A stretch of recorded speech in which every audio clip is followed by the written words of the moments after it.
Donc en fait, il y a tout un tas de choses que les gens savent pas et voient pas. Parce que ça se voit pas forcément. Et que ça se dit pas en fait. Ça se dit pas. Ça ne se dit pas. 23h23, il est 23h23, 23h23 minutes, 23h23. C'est comme si j'étais un extraterrestre en fait. La dysphorie, c'est ça en fait, je me sens extraterrestre. C'est comme si j'avais le mal de... pas le mal de mer, mais le mal de moi, tu sais.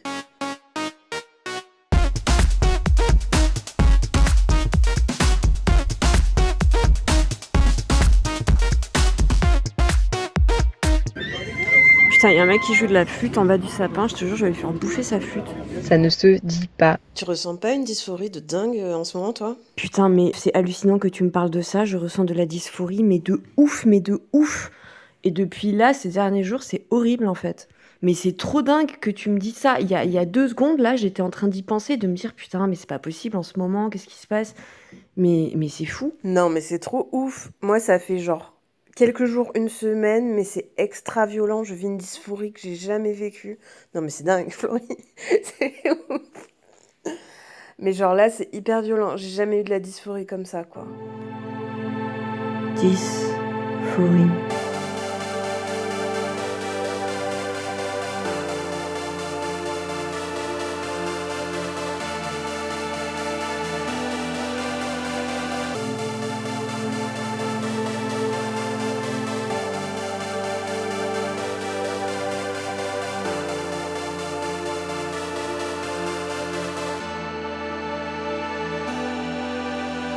Déjà, je me sens mal dans mon corps, concrètement. Quand je me regarde dans la salle de bain, tu sais, dans la glace ou quoi, c'est comme si j'arrivais pas à me percevoir mes contours, à voir qui j'étais. Enfin, je me reconnais plus. Enfin, il y a un truc, c'est... Ah, c'est tellement horrible. Les gens continuent de me percevoir comme une femme, en fait. Et déjà, ça, en fait, j'en peux plus. Mais il n'y a pas que ça. Il y a moi, dans mon corps, là, je sais plus, quoi. En fait, de devoir me situer, encore une fois, tu vois. Enfin, quoi qu'il en soit, j'ai l'impression que je dois rentrer dans des cases. Et j'y arrive pas. Et du coup, j'ai l'impression que j'ai toutes les cases qui se mélangent et qui viennent m'agresser. Et enfin, je sais pas, j'arrive pas à me l'expliquer en fait. Mais après, je me dis, est-ce que t'es pas un mec trans aussi? Je suis en train de me dire ça en ce moment. Je me pose la question, quoi. Est-ce que j'ai pas envie d'aller dans ce sens-là pour ne plus être vue comme une femme aussi, et du coup ne plus vivre cette dysphorie aussi de tout le monde qui me vient des autres parce qu'ils me voient comme une femme. Enfin, il y a plein de questions qui se chamboulent là et ah putain, je suis trop mal quoi. Moi, justement, j'essaye de pas poser de mots dessus parce que je sens que c'est pire. Si je commence à me demander si je suis homme, femme, trans, machin, c'est pire en fait. C'est horrible en fait. J'ai juste l'impression qu'il faut que j'essaie de me retrouver moi en fait, physiquement, tu vois, en fait. J'ai une voiture rouge devant moi, elle est immatriculée 666, wesh. Je suis en train de suivre le diable. Si seulement les dinosaures pouvaient remplacer les gens. Ordi, viens, ordi. Je crois que j'ai un problème avec les gens qui se servent pas de leur intelligence.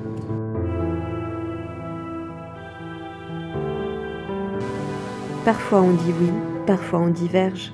Et sinon, à part ça, je viens de voir une bonne sœur crier un stop.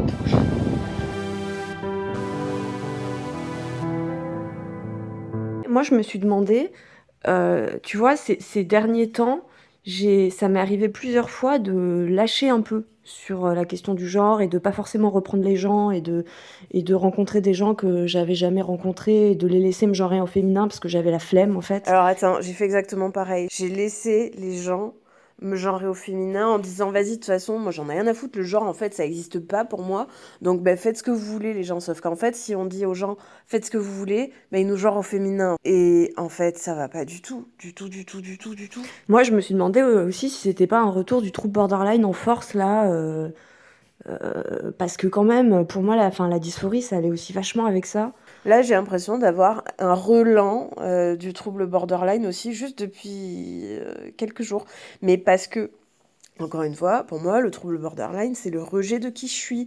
Donc, si je ressens de la dysphorie, parce qu'en fait, les gens me mégenrent et qui me font justement avoir cette dissonance avec qui je suis réellement, forcément, le trouble borderline, il ressort, en fait. Il revient. Non, mais moi, c'est fou parce que quand même, j'ai l'impression que c'est un truc qui m'était vraiment passé. Enfin, pas complètement, je le ressentais avant d'avoir mes règles, etc. Mais de manière beaucoup plus atténuée. Et là, ça me revient vraiment comme il y a des années, tu vois, bam. Et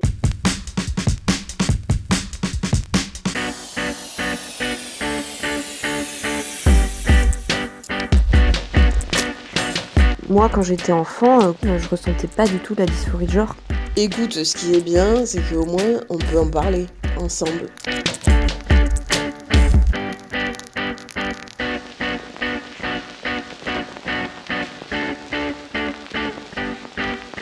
Bah, moi, je sais qu'il y a d'autres trucs aussi, hein, tu vois, qui me travaillent beaucoup en ce moment, qui sont reliés à ça. C'est-à-dire que je suis queer, mais je ressens pas d'appartenance, en fait. Et ça, c'est assez violent aussi, en fait. C'est-à-dire que je me reconnais pas dans le monde queer, tu vois. Et je pense que c'est certainement lié au fait que je suis aussi autiste, en fait, ou neurodivergent, en tout cas. Je pense que c'est lié à ça. Et que encore une fois, en fait, le sentiment d'appartenance à la communauté queer, bah, il faut comprendre les codes, il faut, tu vois, moi, en fait, ça me parle pas et j'ai pas envie d'apprendre de nouveaux codes. Je suis fatiguée. Et du coup, pas de sentiment d'appartenance, quoi. C'est un peu hardos. L'univers gay, c'est un univers bien particulier. L'univers lesbien, c'est un univers bien particulier. C'est des univers où je me reconnais pas du tout, quoi. Donc, ils sont où les queers comme moi, là? Et on n'est pas nombreux, mais il y en a quand même, tu vois. Mais en fait, c'est assez déprimant parce que avec les neurodivergents, je me sens pas toujours vraiment non plus. Ça colle pas forcément toujours non plus de ouf. Avec le milieu queer non plus. Enfin, c'est tellement complexe. J'ai l'impression d'être fait de milliards de fragments qui à droite à gauche en fait, et qu'il y a un peu de ça, il y a un peu de ça, il y a un peu de ça, mais que ça l'ensemble, la globalité, ça colle nulle part en fait. Non, mais c'est ça. Moi, je parle d'appartenance parce qu'en fait, j'ai l'impression que personne me ressemble, en fait, tu vois. Que tous les gens sont ensemble et que moi, je suis en mode... tu sais, j'ai atterri ici, comme ça, mais je sais pas qui je suis. Je sais pas, tu vois. Ouais. Mais après, des gens qui ressentent de la dysphorie, il y en a plein. Des gens qui se sentent ovnis, extraterrestres, il y en a plein. Mais c'est vrai qu'on a la sensation que quand même les gens arrivent à se rattacher, enfin à se reconnaître, et ouais, moi c'est pas mon cas, c'est pas mon cas. Je teste, hein, j'ai testé, hein, j'ai vachement testé en fait ces derniers temps là, mais je me sens toujours finalement, est-ce que ça renforce de vouloir essayer, est-ce que ça a pas renforcé mon sentiment d'ovni en fait?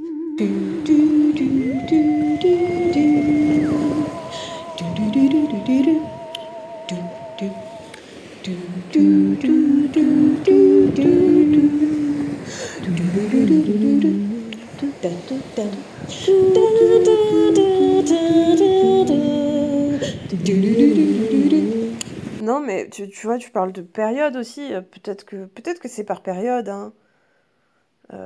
Si je réfléchis, peut-être que j'ai des périodes où je me sentais plus en phase avec mon environnement et d'autres où je me sens pas du tout en phase. Mais même les périodes où je suis plus en phase, je sens que c'est pas totalement, tu vois.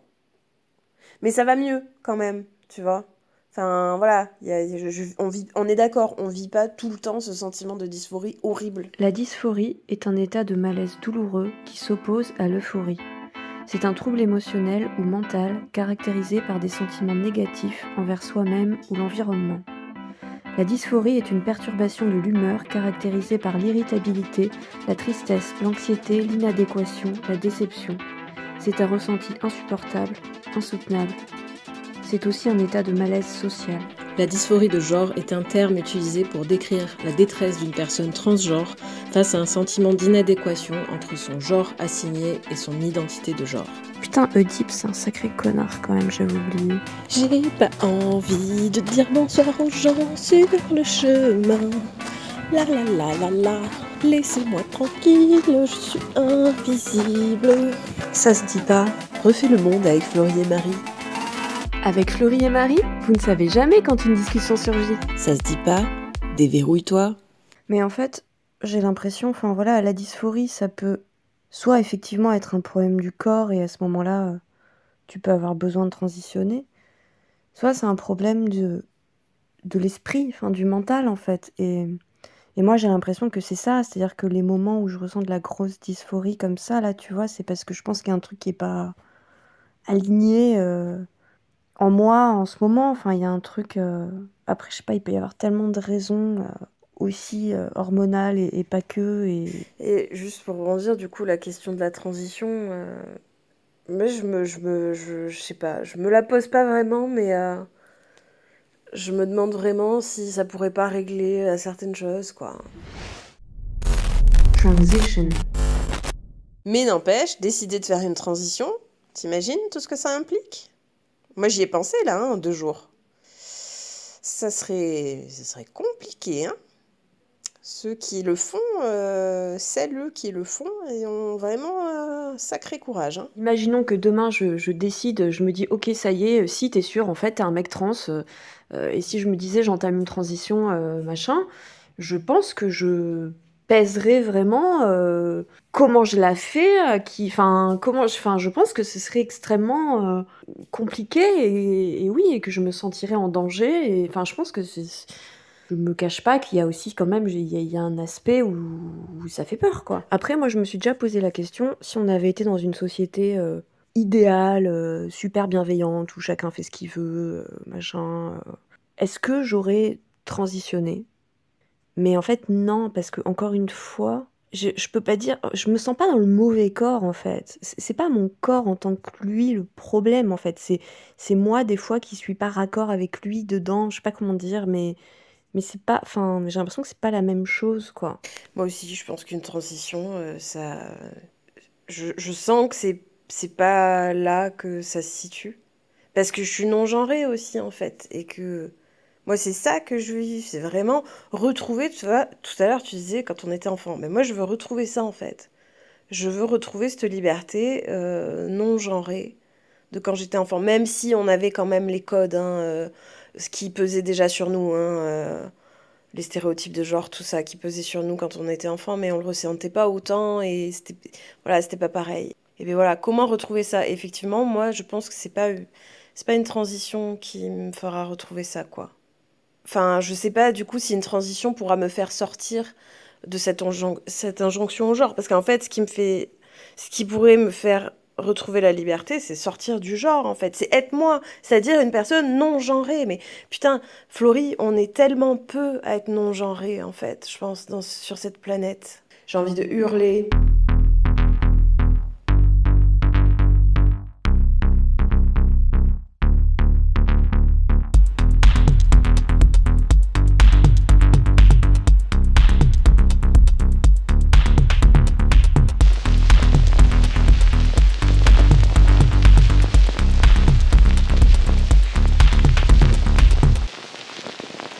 Après c'est bizarre hein, mais cet état de dysphorie, pour moi je le relie pas que uniquement au genre en fait.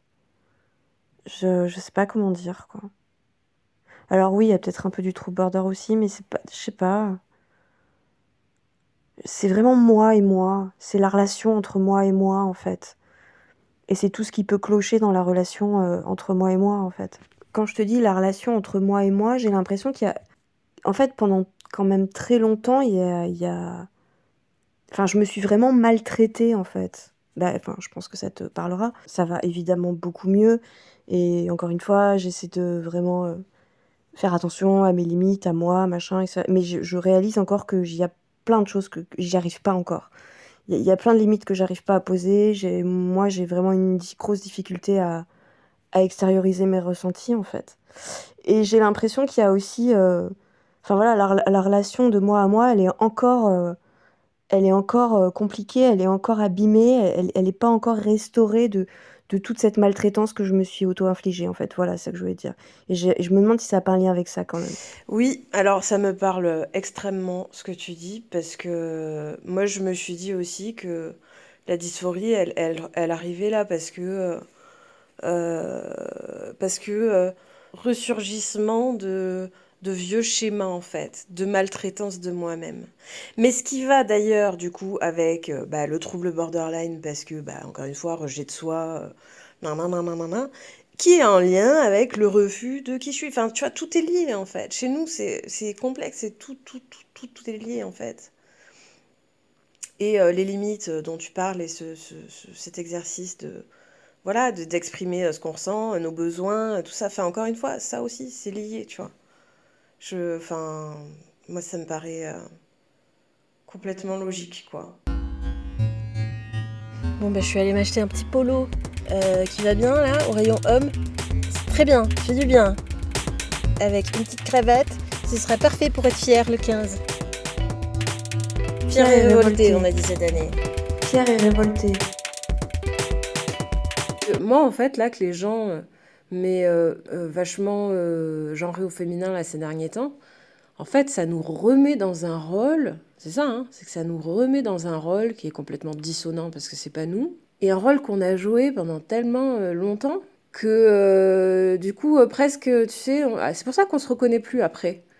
Presque on en oublierait qui on est, quoi. Et c'est pour ça que je pense que les gens qui font justement soit une transition, soit qui ont une expression de genre qui reflètent, voilà, qui reflètent qui ils sont, ça peut aider, en fait, à pas oublier qui on est et à pas tomber dans ces rôles qu'on nous a fait jouer pendant si longtemps et qui nous ont fait tant de mal.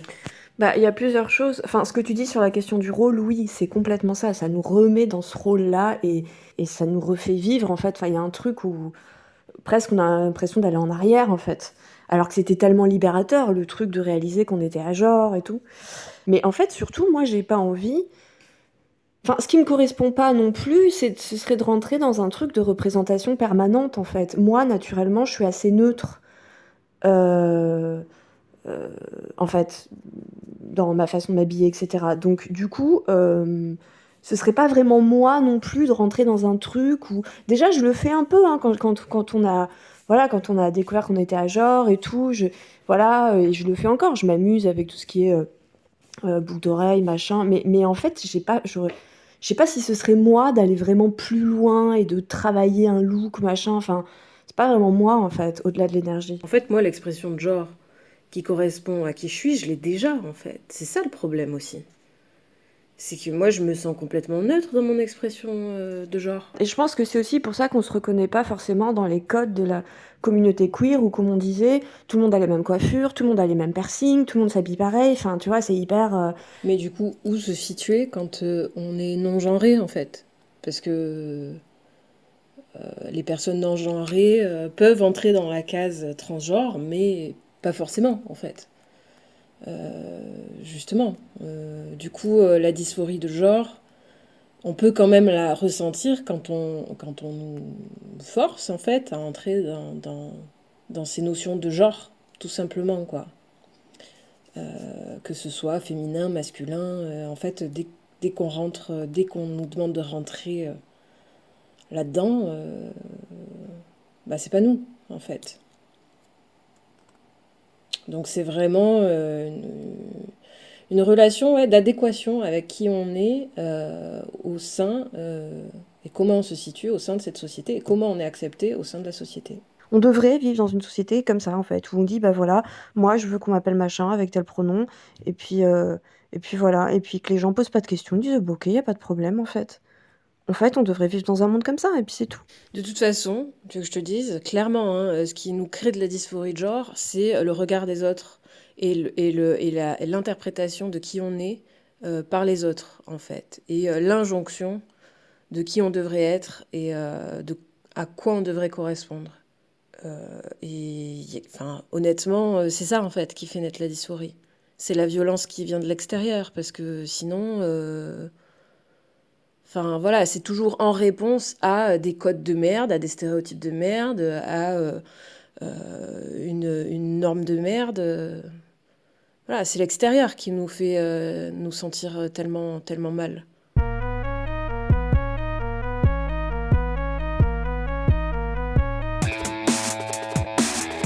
Cette année, cette Pride, elle va être phénoménale. Ça va être grandiose. Ça se dit pas. Ça se dit pas, se réveiller en paillettes. Je pense qu'on est une minorité dans la minorité des minorités.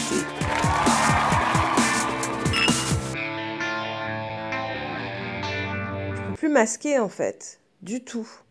Je n'ai plus d'armure sociale en fait.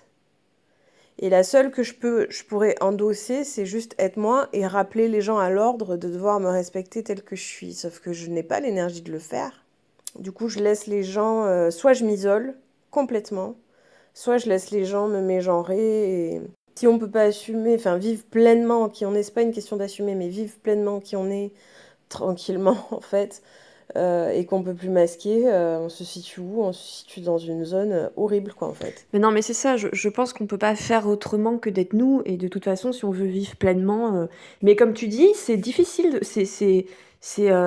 faut du courage pour être pleinement soi, parce que faut se regarder en face en fait. C'est chaud de se regarder en face en enlevant toutes les couches de culture, d'éducation, de toutes les peurs en fait. Non, mais c'est un truc de fou en fait. Il y a pas beaucoup de gens en fait qui font ça. Et c'est pas étonnant qu'on éprouve de la dysphorie parce qu'on se retrouve sans filet en fait aussi. Ça veut dire se retrouver sans repère, là où d'autres vont se rassurer avec des repères, voilà, d'éducation, de comment ils ont été élevés, machin. Nous on balaye tout ça, donc c'est un peu normal d'éprouver de la dysphorie, je me dis aussi. Ça, le truc, c'est que je sais aussi que quand je vis de la dysphorie comme ça, c'est tellement dur, c'est tellement horrible, que j'ai tendance à dramatiser aussi. Enfin, il y a un truc, et c'est encore pire en fait. Et plus je dramatise, et plus ça amplifie le truc. Alors que des fois, finalement, j'arrive à juste me poser, et puis me dire, ok, bah voilà, pendant quelques jours, ça va être là.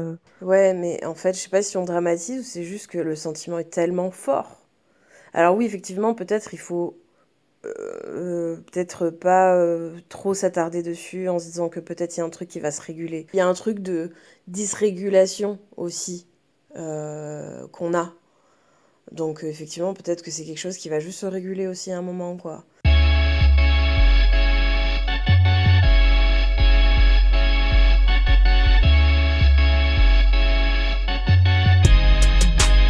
Non mais c'est quand même marrant parce que ça nous arrive exactement en même temps, et en fait apparemment j'ai l'impression pour un peu les mêmes raisons quoi. C'est ouf. Moi, je vois pas d'autre explication que les planètes. Attends, Mercure, elle a pas comme... Attends, je regarde Mercure. C'est quand même trop drôle. C'est dingue. Mais tout ça, Oh bah non, c'est même pas Mercure. Bah, je sais pas. 22h22. Il est 22h22. 22h... Ah non, 22h23. ça se dit pas. Ça ne se dit pas.